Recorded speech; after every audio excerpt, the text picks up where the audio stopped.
Brasil, tem muita gente preocupada com o equilíbrio entre o meio ambiente e as comunidades. Esse estilo de vida se chama, sabe como? Já ouviu falar, olha só, em permacultura, que é a preocupação de desenvolver uma cultura permanente. E essa filosofia de vida não é só para quem mora no campo, não. Dá para fazer isso nas cidades, na sua casa, dá até para economizar um bom dinheiro.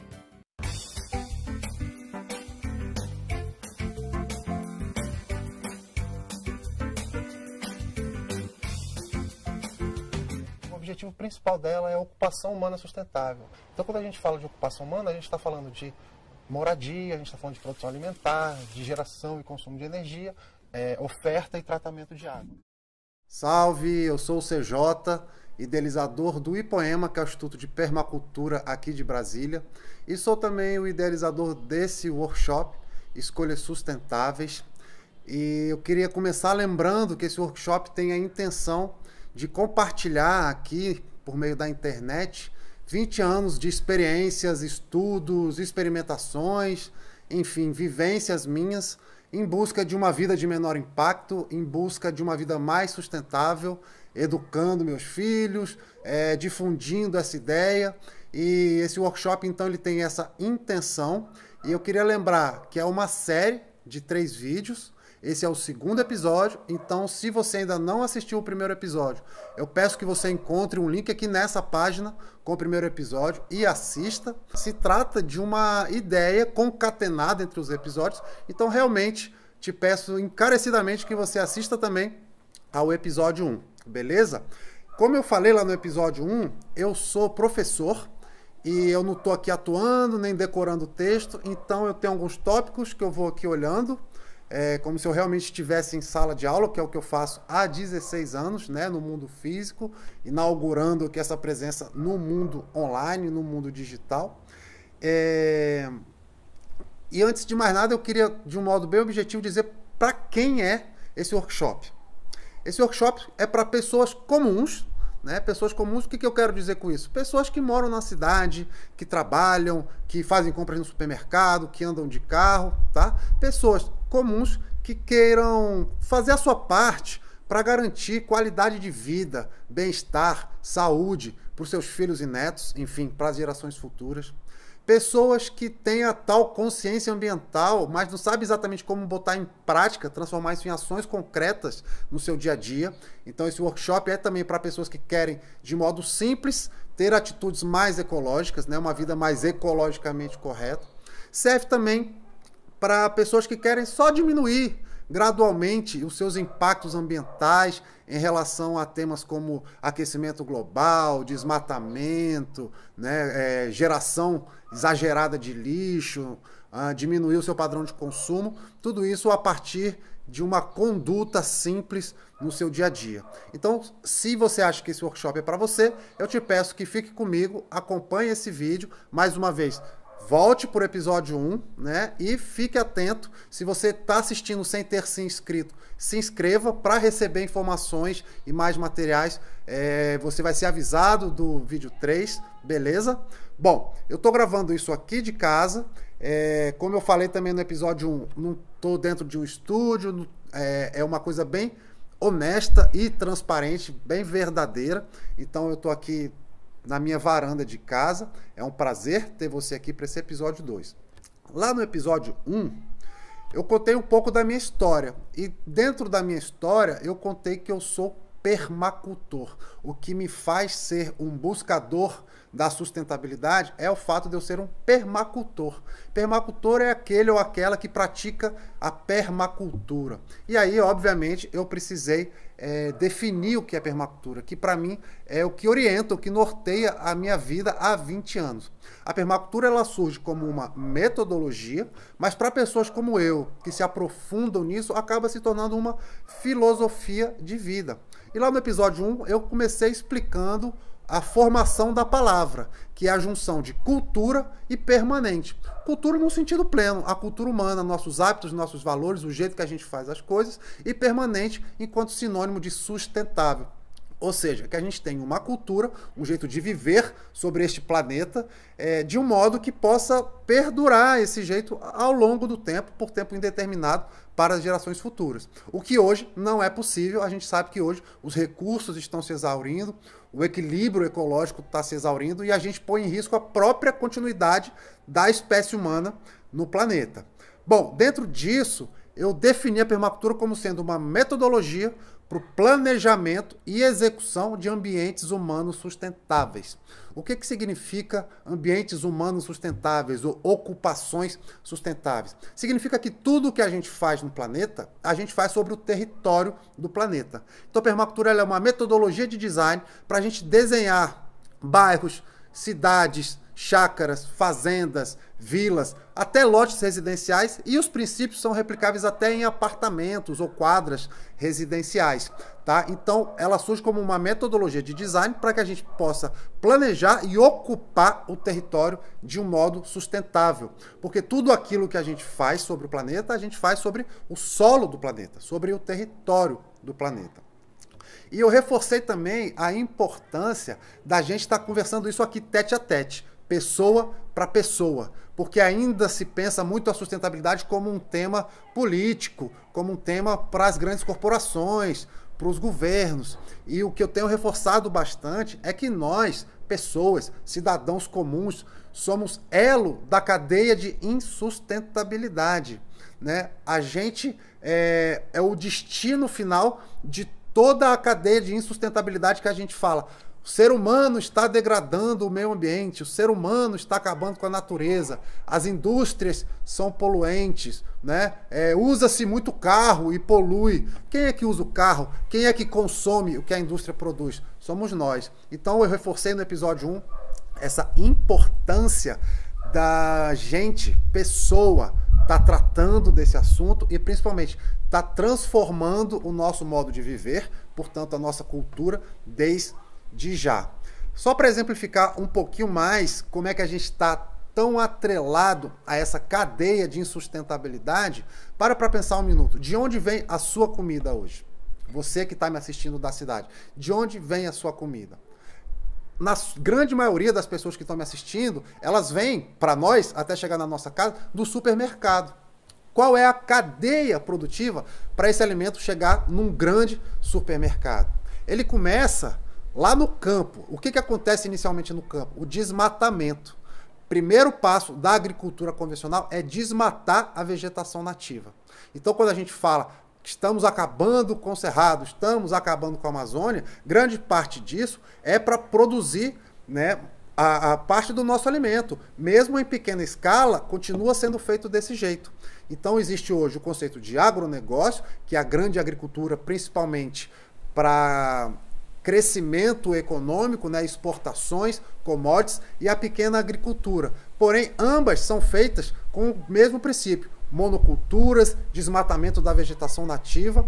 Após se desmatar, se traz um monte de insumos externos, os químicos, os tóxicos, né, os agrotóxicos, os venenos agrícolas, porque criou-se num primeiro momento um desequilíbrio ecológico com desmatamento, planta-se em monocultura, então ferindo o princípio básico da ecologia, que é a interdependência entre os seres. Então uma floresta, ela se equilibra, entre outros fatores, pela diversidade, pelas múltiplas relações que elas estão realizando. Quando a gente tem uma monocultura, a gente fragiliza muito drasticamente esse equilíbrio ecológico, e aí a gente sofre, as plantações sofrem os ataques de pragas, que por sua vez precisam ser combatidos, né, com os venenos, e aí a gente entra nessa cadeia de sustentabilidade. Depois que isso é produzido bem longe dos centros consumidores, nós estamos aqui na cidade e o campo está lá longe. Depois que isso é produzido lá longe, isso é transportado até um supermercado. E aí a greve dos caminhoneiros deixou claro como é frágil esse sistema,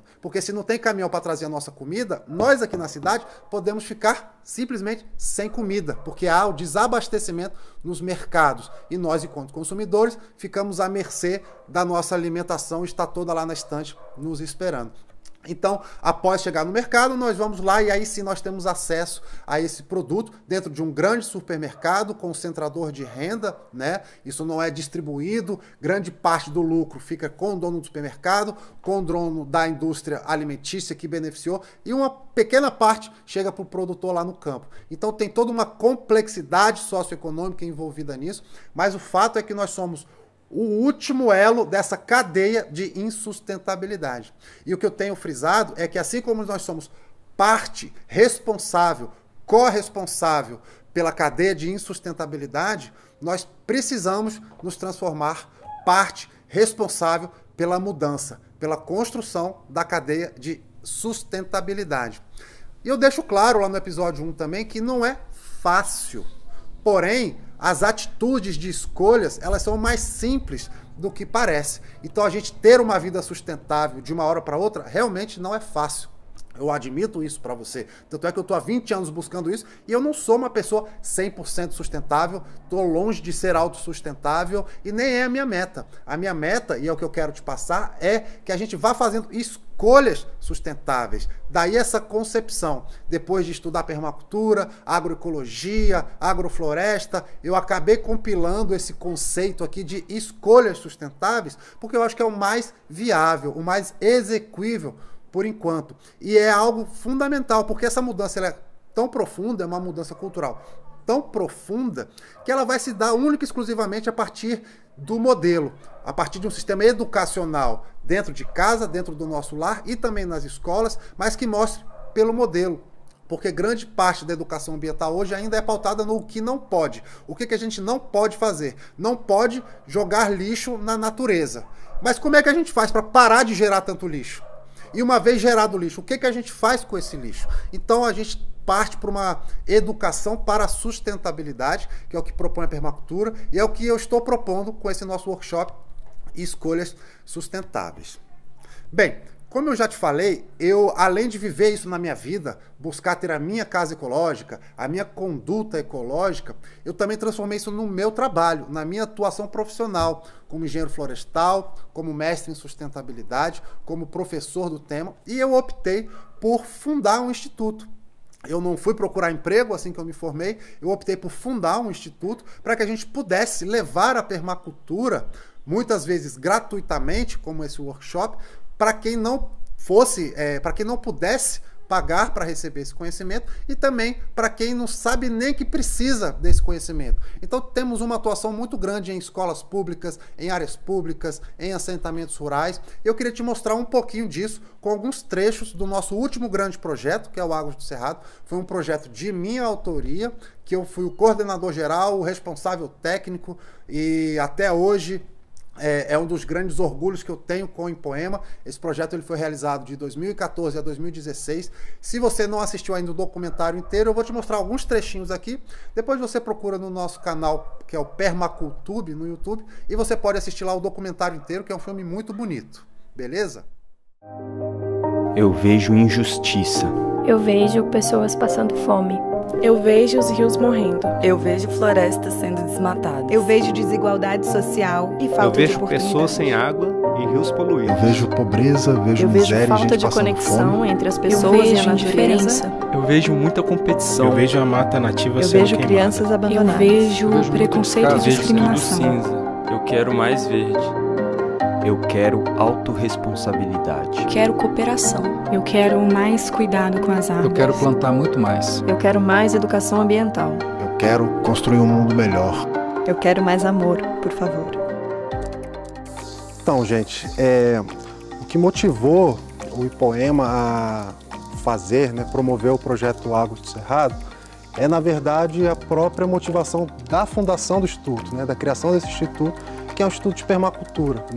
Então, o que isso quer dizer? Nós somos Instituto de Permacultura, primeiro porque a gente acredita que essa é uma metodologia, uma ferramenta que tem um grande diferencial, basicamente de ser propositiva, de construir soluções concretas.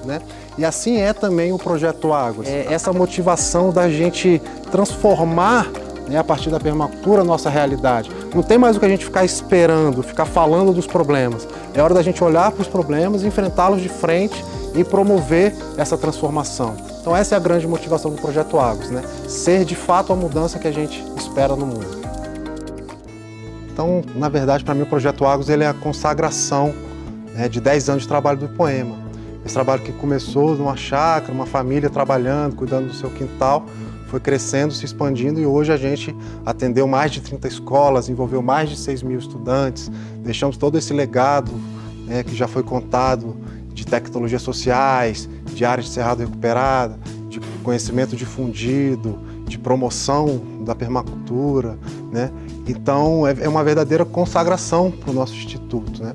Como grande legado, né, de todo esse desdobramento, né, que a gente acabou de citar aqui, tem a construção de políticas públicas que o projeto está desenvolvendo. Voltando, é importante dizer também que não sou só eu que faço isso, que não só essa equipe que eu liderei essa equipe de mais de 30 pessoas, envolvemos mais de 30 escolas, foram 33 escolas envolvidas, mais de 7 mil alunos que receberam essa informação sobre a permacultura, enfim, uma difusão ampla do tema, mas muitas pessoas na cidade, muitas pessoas que eventualmente nem sabem o que é permacultura, estão praticando a sustentabilidade. E é por isso que eu reforço essa ideia de que é sim para você, é sim para a sua família, para os seus amigos, para todo o seu contexto social, ir construindo essas mudanças sustentáveis, essas escolhas sustentáveis, tá? Bom, o que eu estou querendo trazer para esse episódio de hoje é um pouco dessa expansão da permacultura. Eu também cheguei a mencionar isso lá no episódio 1, mas a permacultura que surge lá em 74, o primeiro livro, Permacultura 1, publicado em 1978, ela surge como, de fato, uma metodologia para o desenho de um território local, tá? Pontual. Acontece que em 2002, o David Holmgren, eu citei ele lá no episódio 1, que é um dos co-criadores, o australiano que co-criou o conceito na década de 70, ele traz para a gente uma nova visão da permacultura, uma visão mais ampla, onde ele nos apresenta a permacultura como uma proposta para o redesenho global, no redesenho da sociedade global. E para isso, ele traz o conceito e a ideia da flor da permacultura, onde ele estabelece 7 pétalas, que são 7 domínios gerais, 7 áreas de domínios da permacultura enquanto uma proposta para uma mudança da humanidade, né? Claro que respeitando valores, tradições, das ancestralidades, né, dos costumes locais. Então a permacultura ela não vem impor nenhum jeito certo ou errado de fazer. Pelo contrário, ela vem beber das fontes locais, mas criando e fortalecendo princípios para que isso se torne de fato uma proposta para o redesenho da humanidade. Então, a flor da permacultura, ela tem no seu centro a ética da permacultura. A ética da permacultura, ela é regida por 3 preceitos éticos muito claros. Primeiro, cuidado com o planeta. Segundo, cuidado com as pessoas. Terceiro, redistribuição justa dos excedentes. Então perceba que a gente não está falando só do ambientalismo clássico do salve a natureza, vamos cuidar da natureza. A gente põe o ser humano no cerne. E a gente põe as questões políticas e socioeconômicas também quando a gente fala de redistribuição dos excedentes. A flor ela evolui em espiral pelas suas pétalas, cada pétala sendo então um domínio-chave da permacultura para uma proposta de mudança, de redesenho global, né, para a construção de uma humanidade sustentável.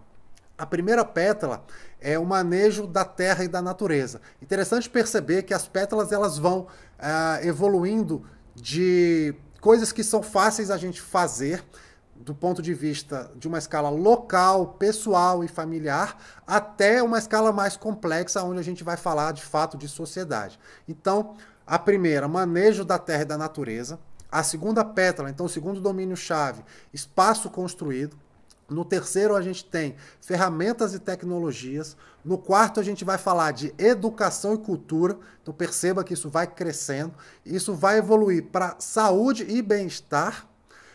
Depois vai para economia e finanças. E por fim, comunidade e governança. Então essa é a proposta que o David traz nesse livro aqui de 2002, né, que é o Permacultura, Princípios e Caminhos Além da Sustentabilidade. É um livrinho de cabeceira para todo buscador pela vida sustentável, né? Não só para os permacultores. Todo o fundamento da minha vida, da visão ambientalista e da própria permacultura, ele tem origem em alguns pensamentos que surgem dentro da ciência. O primeiro deles é a famosa teoria de Gaia. A teoria de Gaia foi fundamentada enquanto hipótese pelo cientista inglês chamado James Lovelock, que é um bioquímico, biofísico, médico, trabalhou para a NASA, e ele começa a fundamentar essa hipótese em 72, e em 79 ele publica um livro, que é o livro Gaia, um novo olhar sobre a vida na Terra, onde ele traz a visão de que o planeta Terra funciona como um organismo vivo. Então, que as partes isoladas desse grande complexo que a gente chama de vida, né, de ecossistemas, na verdade são partes integrantes que se correlacionam entre si como se fosse de fato um organismo vivo. E isso é fundamental porque isso nos põe no lugar de ser uma pequena parte de um todo e não a parte, não aquela espécie superior que deve simplesmente utilizar, né, os recursos do planeta como se esses recursos e todo esse complexo ecológico existisse única e exclusivamente para nos manter vivos. Não, nós somos uma parte de um grande organismo vivo. É legal a gente fazer uma analogia a partir dessa teoria com o nosso próprio corpo, como se nós fôssemos o planeta, né? E dentro desse planeta, que é o nosso organismo, ele é formado por diversas células em diversos tamanhos, que compõem os seus tecidos, os seus sistemas, né, formados por órgãos. Então, dentro de um organismo vivo, como o corpo humano, nós temos o coração, o pulmão, o fígado, o rim, né? Enfim, dependendo da escala, a gente pode dividir de diversas formas. Nós temos os membros, né, superiores, os membros inferiores. Então, são pequenas partes que, isoladamente, não servem para nada. Não adianta a gente pegar todos os elementos isolados de um corpo humano que a gente não vai conseguir gerar um corpo vivo. Então, esse entendimento de que o planeta Terra é muito mais do que uma mera soma das partes é o que fundamenta a teoria de Gaia. Eu não sei se você sabe, mas dentro do nosso corpo existem mais bactérias na nossa flora intestinal, por exemplo, do que células humanas no nosso corpo. Então isso mostra essa complexidade de interações, né? Não tem como o meu coração funcionar dissociado do meu pulmão. É um todo que funciona sistemicamente. Então essa é a teoria de Gaia. Nós estamos dentro de um grande organismo vivo que se autorregula como um ser vivo em si, né? Do qual nós somos uma pequena parte.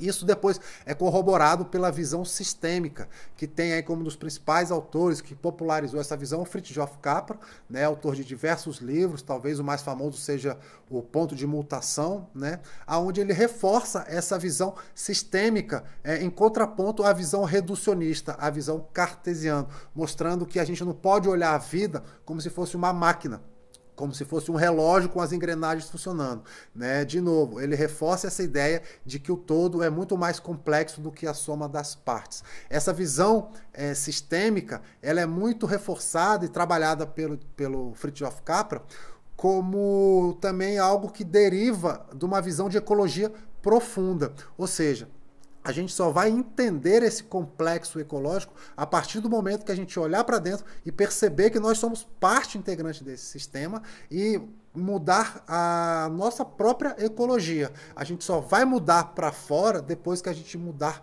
para dentro. Essa visão sistêmica, que é uma visão científica, ela evolui para o que a gente chama hoje de teoria da complexidade. E aí eu trago um outro autor, que é o Edgar Morin.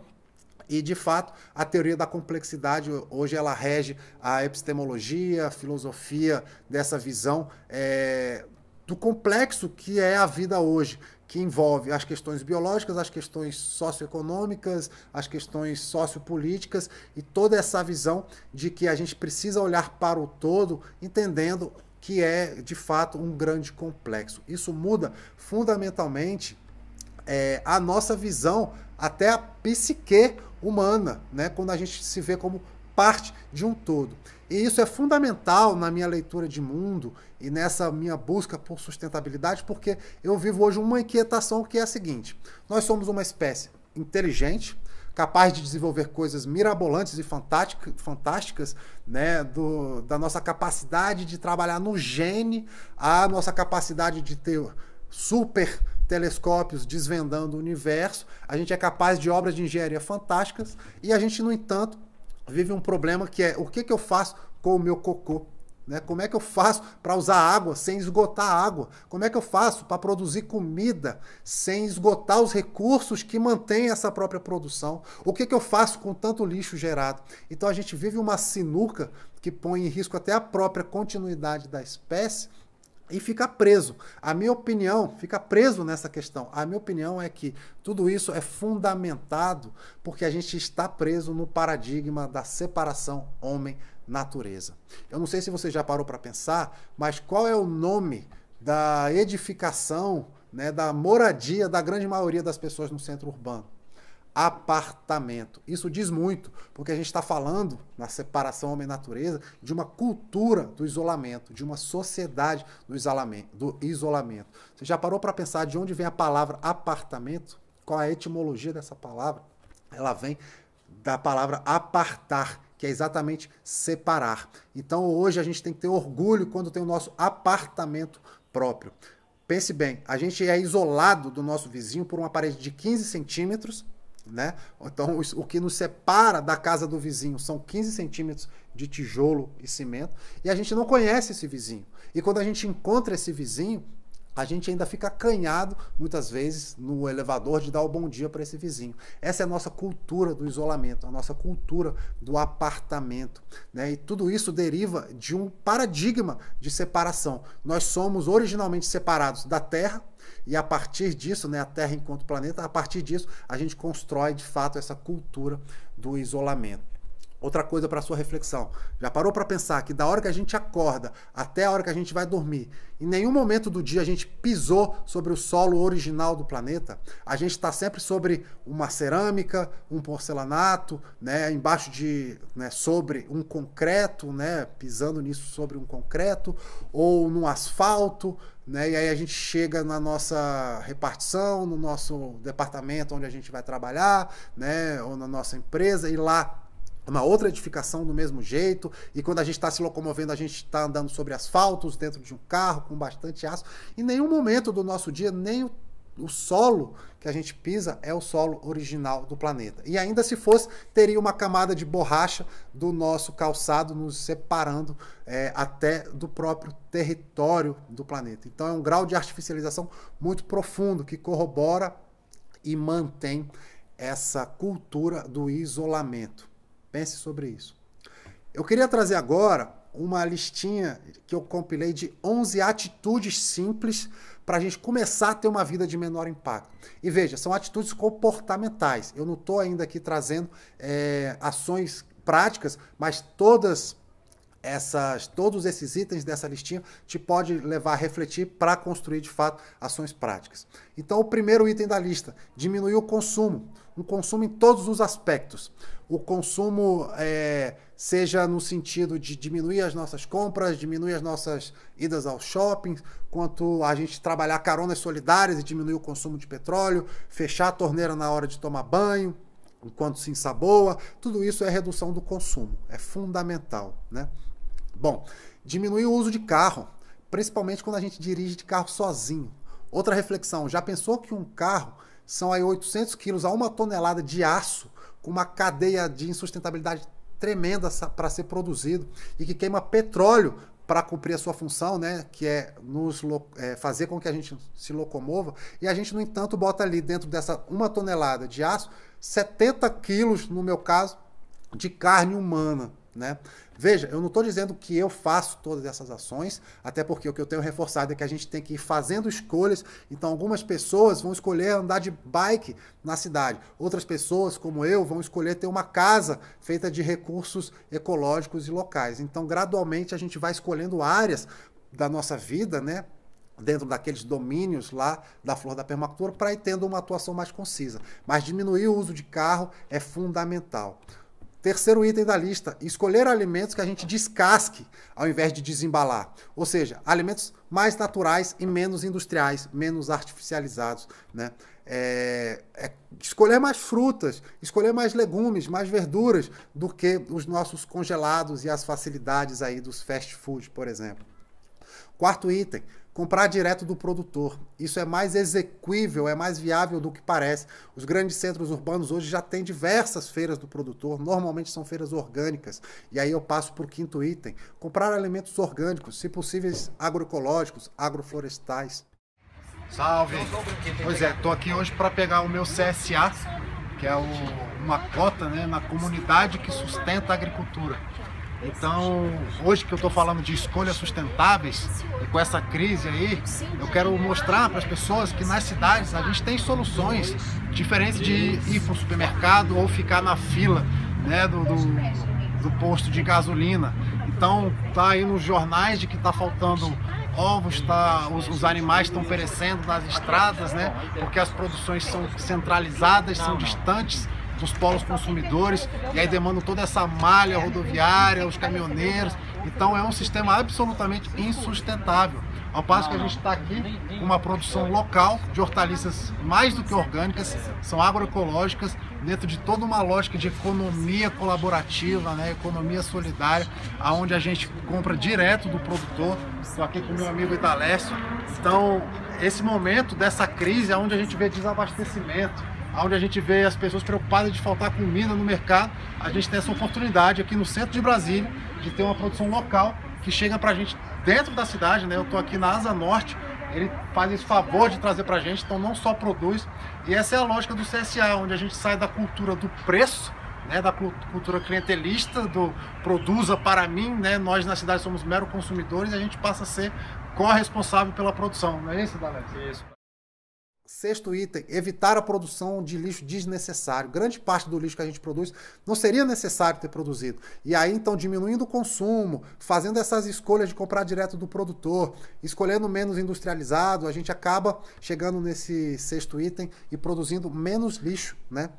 Um exemplo que está aí em campanha esse ano, que é a questão dos canudinhos, né? Milhares de seres marinhos morrem e perecem por conta de ingerir plásticos, né? E os canudinhos contam muito fortemente com esses plásticos nos oceanos, formando lá os famosos oceanos de lixo, né? De plástico que existe hoje no meio do Oceano Pacífico. Pensa no que é o uso de um canudinho. Você chega num restaurante, numa lanchonete, tem um suco num copo e a gente joga ali dentro um canudinho de plástico, derivado do petróleo, e que ao ser jogado fora na natureza vai passar centenas de anos e não vai ser degradado, porque é um item que não é biodegradável, e aí isso vai ficar aí na natureza, gerando todo um impacto, contribuindo para a morte de milhares de animais ao longo dos anos, aí de centenas de anos. E olha só, se esse copo tivesse dentro de casa, se a gente estivesse bebendo esse mesmo suco dentro de casa, a gente simplesmente tomaria no copo, né, de vidro. A gente não geraria esse lixo a mais. Sétimo item, economizar água e energia, né? Buscar sempre formas de economizar água e energia, que são recursos vitais e que a gente está tendo capacidade, está tendo dificuldade de atender a demanda que a humanidade vem tendo desses recursos hoje. Para beber e cozinhar, o processo também é muito simples. Choveu no meu telhado, essa água ela veio correndo pela calha. Eu tenho esse cano aqui aberto, naturalmente, graças à famosa gravidade, essa água ela cai aqui. Eu tenho uma pequena vazão de água aqui, então ela está vazando água enquanto está enchendo. Quando ela alcança esse nível aqui, aí sim a água começa a passar para o meu tanque. Essa água que a gente utiliza para beber, e já estou bebendo essa água já há mais de 4 anos.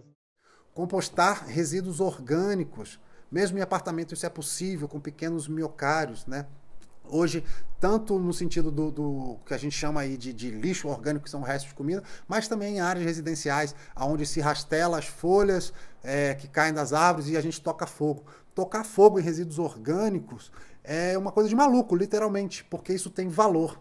Todo mundo que já tentou plantar um temperinho na sua sacada ou uma flor, sabe o preço que é de humus de minhoca, de um adubo de composto orgânico.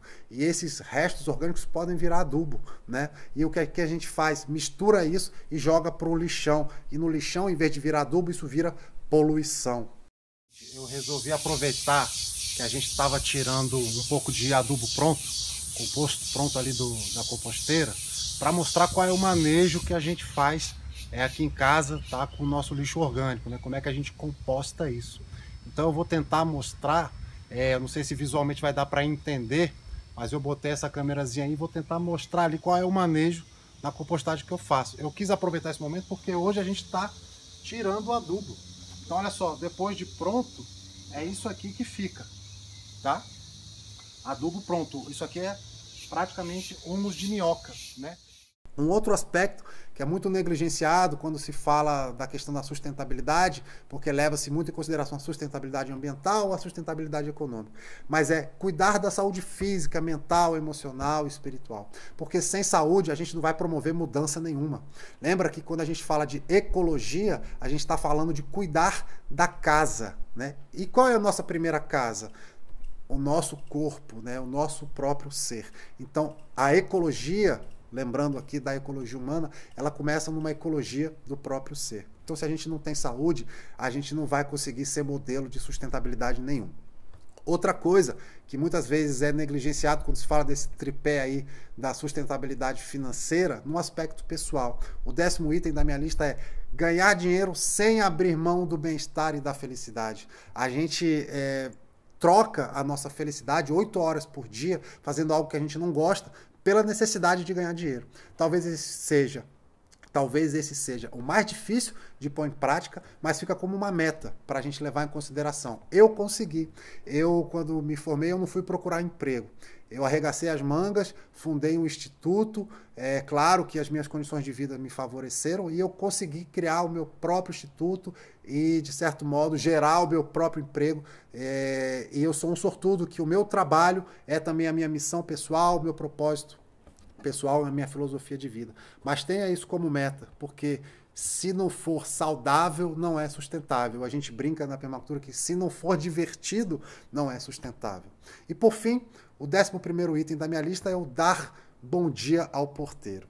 Isso é uma metáfora para falar de relações humanas. Lembra do 2º preceito ético da permacultura? Cuidado com as pessoas, gentileza gera gentileza. A gente precisa construir uma cultura de solidariedade, de empatia, de ver as necessidades do outro, assim como a gente vê as nossas, né? Então, procurar sanar não só as nossas necessidades, passando por cima dos outros, mas construir relações harmoniosas e saudáveis entre as pessoas. Bom, como eu te falei no início da listinha e você percebeu, eu estou falando muito mais de grandes orquês fazer, né? O que fazer. E não entrei muito ainda no como. E por mais que eu me esforçasse para, nessa série de 3 vídeos, te explicar exatamente o como fazer essas mudanças, seria um pouco complicado a gente conseguir, seriam vídeos enormes, intermináveis, porque só para você ter uma ideia, só o curso de permacultura são mais de 80 horas. Todos esses livros aqui são livros só de permacultura. Fora os livros de agroecologia, fora os livros que tratam de economia solidária, fora as metodologias participativas de gestão de pessoas, energia, enfim, água, manejo de água, bioconstrução. Então, são horas e horas de teoria, de conhecimento que eu tenho para trocar. O meu caso, e essa ideia desse workshop aqui ainda, que é compartilhar 20 anos de experiências, falar de erros e acertos. Então, por mais que eu me esforce, é um pouco complicado a gente abarcar isso nessa série de 3 vídeos. Então, eu estou pensando, se fizer sentido para você, em continuar, em elaborar próximos passos, né, um segundo momento dessa primeira conversa que a gente está tendo, mas aí de fato eu precisaria do seu feedback. Então você pode rolar essa página, se fizer sentido para você que eu pense num segundo momento, que venha a ser eventualmente um curso online, deixe o seu comentário, aproveite para dizer qual assunto te interessa mais, para que caso eu venha de fato elaborar esse segundo momento, eu possa ir direcionando. Preciso do seu feedback, preciso do feedback de todas as pessoas que estiverem assistindo, para me motivar, para dar ânimo aí, para que eu faça, né, essa continuidade, porque realmente é um trabalho, é uma dedicação muito grande. Cada vídeo desse que a gente elabora, realmente organizar tudo isso, organizar essas ideias, concatenar isso, por mais que eu me esforce em ser sintético e resumindo, acabam ficando bastante conteúdos, né? Então, No meu caso, principalmente, que eu tenho bastante história, como eu já falei, de erros e acertos para trocar. E por mais que a gente tenha bastante livros, bastante teoria, você sabe que na teoria a prática é outra. Então tem bastante água para rolar, bastante história aí para ser compartilhada. Se você acha que faz sentido isso, role essa página, deixe o seu comentário. É fundamental, é bastante importante, né? Para que eu possa, de fato, vir elaborar essa continuidade, né? O Ipoema foi para mim uma satisfação e deu um gás no meu projeto. Eu tinha vontade de construir a minha casa e com a ajuda do curso que eu fiz de bioconstrução com o professor CJ, cara que realmente compartilha o que sabe, vem do coração essa vontade de transformar o planeta num lugar mais agradável para se viver. E esse ambiente interno que ele tem, ele transborda nos cursos, nas palestras, e comigo não foi diferente a sensação, né? Eu senti que ele passava aquilo com verdade. Eu acredito que a turma que fez lá comigo também sentiu a mesma coisa. Então, aí realizei, vim aqui, bebi um pouco desse ambiente interno que faz parte, né, do Ipoema, do CJ. Bebi um pouco desse ambiente interno e vim transformar o meu sonho em realidade, que é a minha casa hoje. Então, uma casa simples, mas que traduz a minha vontade de viver simples. E com certeza com a ajuda do CJ, com a ajuda do Instituto Ipoema, foi bastante importante para mim. Eu cheguei já metendo a mão na massa, com todo o gás, em 2 meses já estava com minha casa de pé, em 3 meses já estava morando. Então, mostrou para mim também que existia uma capacidade dentro de mim. Botei a mão na massa e vi que eu podia. Então, agradeço a ajuda, né? E boa sorte aí para quem está a fim de construir. Valeu, galera. Valeu, CJ. Um abração, meu velho. Até mais. Como eu falei bastante no primeiro episódio, e aqui você também pôde perceber, a gente está falando de uma mudança profunda. Eu chamei lá no primeiro episódio de uma revolução cultural. E toda revolução ela fica mais forte, mais poderosa, com muita gente participando dela. Então eu te peço agora, chame seus amigos, chame seus contatos, seus familiares, para assistir esse workshop, para que a gente vá, de fato, começando essa mudança. Quem já está nessa mudança, vá avançando nessa mudança, por uma cultura sustentável, por uma cultura permanente, beleza? Te peço aí, então, que você ajude compartilhando. Se você não se inscreveu, se inscreva, para que eu possa te avisar quando sair o próximo episódio, você não perca nada, tá? É isso, obrigado por ter chegado até aqui e te vejo no próximo episódio. Um forte abraço e até lá! Então eu quero prestar meu mais sincero agradecimento por ter feito parte desse processo e pela presença de cada um, pelo trabalho, pelo empenho empregado por cada um dessa equipe maravilhosa.